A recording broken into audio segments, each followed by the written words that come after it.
ಮಧ್ಯಪ್ರಾಚ್ಯದಲ್ಲಿ ಉದ್ವಿಗ್ನತೆಯು ಮುಂದುವರಿದಿರುವ ಬೆನ್ನಲ್ಲೇ ಇರಾನ್ ಅಮೆರಿಕದ ವಿರುದ್ಧ ತೀವ್ರ ವಾಗ್ದಾಳಿ ನಡೆಸಿದೆ. ಉಭಯ ರಾಷ್ಟ್ರಗಳ ನಡುವಿನ ಶಾಂತಿ ಒಪ್ಪಂದದ ಷರತ್ತುಗಳನ್ನು ಅಮೆರಿಕ ಪಾಲಿಸುತ್ತಿಲ್ಲ ಎಂದು ಆರೋಪಿಸಿದೆ.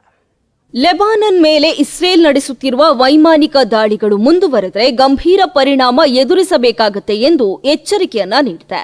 ಇರಾನ್ ಸಂಸತ್ತಿನ ರಾಷ್ಟ್ರೀಯ ಭದ್ರತಾ ಸಮಿತಿಯ ಮುಖ್ಯಸ್ಥ ಇಬ್ರಾಹಿಂ ಅಜೀಜಿ ಅವರು ಶಾಂತಿ ಒಪ್ಪಂದದ ಮೊದಲ ಷರತ್ತನ್ನು ಜಾರಿಗೆ ತರಲು ಅಮೆರಿಕ ವಿಫಲವಾಗಿದೆ ಎಂದು ಆರೋಪಿಸಿದ್ದು, ಈ ಪರಿಸ್ಥಿತಿ ಮುಂದುವರೆದರೆ ಅಮೆರಿಕ ಭಾರೀ ಬೆಲೆ ತೆರಬೇಕಾಗುತ್ತೆ ಎಂದು ಹೇಳಿದ್ದಾರೆ.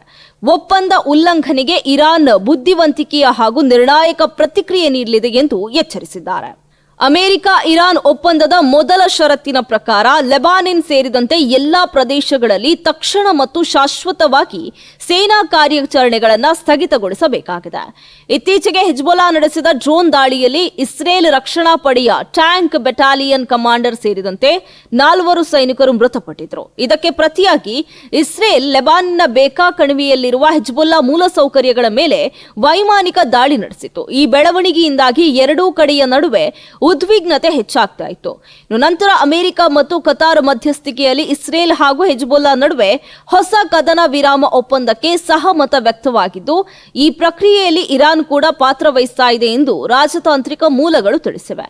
ಅಮೆರಿಕದ ಅಧ್ಯಕ್ಷ ಡೊನಾಲ್ಡ್ ಟ್ರಂಪ್ ಕದನ ವಿರಾಮಕ್ಕೆ ತಾವು ಬೆಂಬಲ ನೀಡಿದ್ದು, ಇಸ್ರೇಲ್ ಸರ್ಕಾರವನ್ನ ಒಪ್ಪಂದಕ್ಕೆ ಸಮ್ಮತಿಸುವಂತೆ ಮನವಿ ಮಾಡಿದಾಗಿ ತಿಳಿಸಿದ್ದಾರೆ.